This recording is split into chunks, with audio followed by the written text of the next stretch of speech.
As the calming music in the elevator stops, the door slides open, revealing an empty lobby, quiet and absent of any working staff. You start to explore around the hotel, traveling from room to room searching for a way out. As you enter a new room, the lights start to flicker and the ground begins to shake. Something is on its way, and it's quick. You hear a loud demonic voice getting closer and closer as you rush to hide in the nearest cabinet. The thing enters the room with ludicrous speed and the lights go out. This is Doors.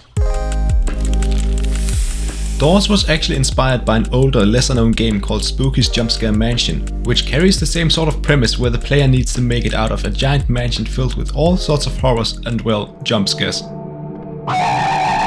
The main difference between the two games is that in Spooky's Jumpscare Mansion, the game is beaten upon traversing through 1000 rooms instead of just 100 like in Doors. And yeah, I actually spent 5 hours going through all 1000 doors just to beat this game. Don't judge me. Can you, humble player, make it through 1000 rooms?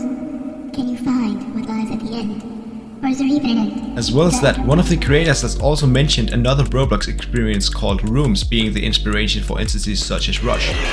As in that experience, you're running from room to room trying to escape a monster very similar to Rush from Doors. I haven't played the new update yet, but it seems like they have some sort of integration of rooms inside of Doors now, which seems kind of odd, but I mean, that confirms it, right? The co-creator of Doors, Redables, was actually working on another Roblox experience before working on Doors. This was Horror Portals, where they worked as a 3D artist creating models and assets for the 4th chapter of Horror Portals. Although on July 5th, 2020, Nahid, the main creator of Horror Portals, announced that development of the 4th chapter would be put on hold as the team wanted to take a break and focus on other projects, with the plan being to return at some point. And if history is going to repeat itself, the future of the Mimic isn't looking too bright, because the team never returned to Horror Portals, leaving Redables with many assets going unused for quite some time. Later on, when Redables joined Elsplash, they were able to repurpose these previously unused assets in Doors.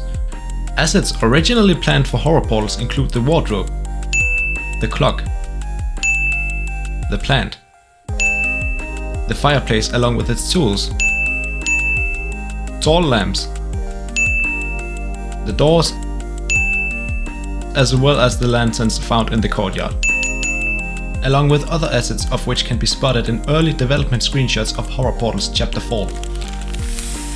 If you recognize some of the paintings found across the rooms and Doors, you aren't wrong, as these paintings are inspired by pop culture, such as the painting named Judgment, depicting the kid from the popular 9 plus 10 equals 21 meme. What's 9 plus 10? 21? You stupid. Or the painting Emotional Man, depicting the more recent Sad Troll meme. As well as the painting Happy Accident, which is a reference to the famous painter Bob Ross. We don't make mistakes. We have happy accidents. Some in-game paintings also parody classic historical paintings, such as The Last Supper by Leonardo da Vinci, being portrayed in-game as The Last Pizza Party, a parody that's possibly inspired by the popular Roblox experience called Work at a Pizza Place. Or a parody of the famous Mona Lisa, also by Leonardo da Vinci, called Mona Thumb in-game and depicting one of the Elsplash group members called Thumb. As well as paintings referencing pop culture, some paintings act as Easter eggs to the Elsplash group itself, like the painting Ragdolls, referencing the group's previous project Ragdoll Universe.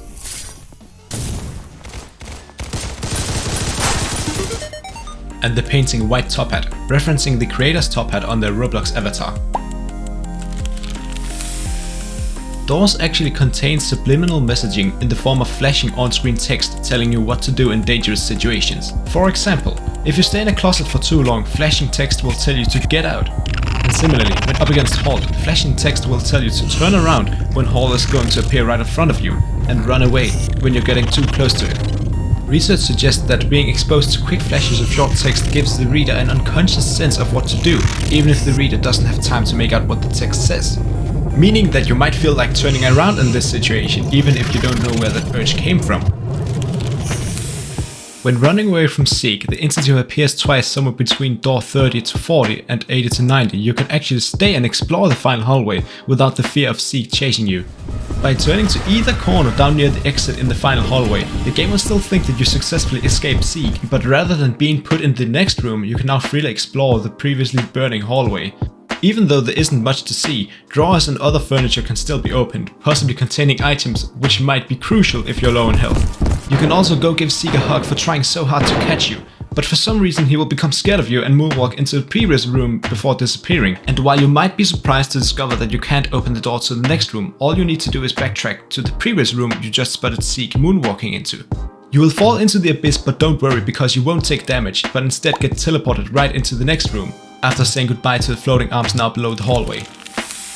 Did you know that if you stand next to the door in the top donor's room and listen closely, you will hear this sound?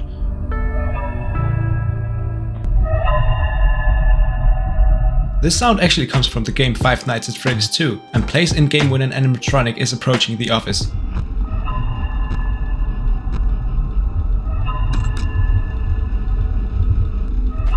Perhaps this was just put indoors as an Easter egg and to give the player a feeling of uneasiness. Or perhaps this is a sign of things to come in the future updates, hinting at something or someone being behind that door. Just like with any other gaming community, the fans are eager to discover the lore behind the game, and Doors is no exception. While there have been attempts by fans to come up with theories as to what the lore behind the haunted hotel might be, currently everything is just speculation, as Doors doesn't seem to actually have any official lore or story beyond the gameplay. But that obviously doesn't stop fans from coming up with theories as to what is going on.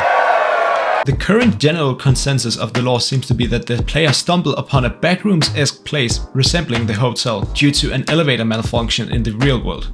Everything seems normal at first with there being a lobby, but this place is eerily empty and actually functions as a prison for the entities trapped inside.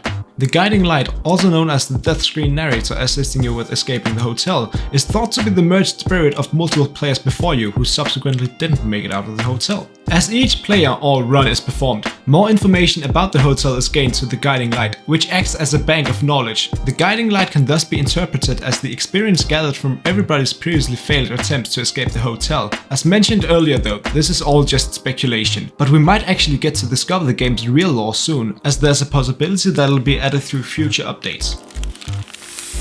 We all know about the entity hide that pushes you out of cabinets if you hide in them for too long, but did you know that for each room you enter, the time you can spend hiding in a cabinet decreases? In this example you can see the difference between the amount of time you can spend hiding in a cabinet in room number 1 versus room number 99. And the difference is quite big. You can hide for around 19 seconds in room number 1, but only about 4 seconds in room number 99. This is an effort to make the game more difficult the further you progress. For the average player, a normal game of Doors takes around an hour and 15 minutes to complete from start to finish. If you want to get this time below an hour, you'll need to have quite a bit of knowledge about the game, but nothing shows having mastered a game's mechanics more than beating a game in record time. And that's exactly where speedrunning comes into the picture. The current world record for beating Doors without buying anything from a shop is a mere 13 minutes and 8 seconds, achieved by Completo from Chile back in January 17th, 2023.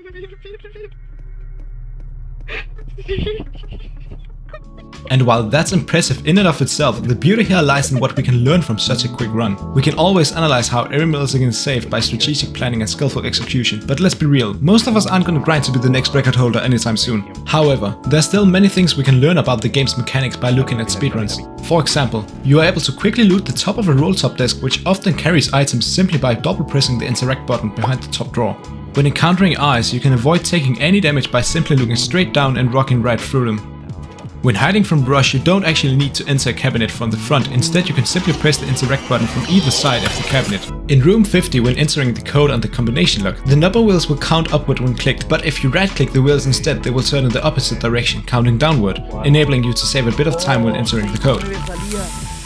Even though Doors has seen a massive growth in popularity, there are still a lot of things to look forward to on the horizon, as it is clearly stated that the game is currently in alpha when booting it up, and the developers have mentioned work being done on another floor, possibly a continuation of the story, as well as a content update for the existing floor, which will be out tomorrow. No!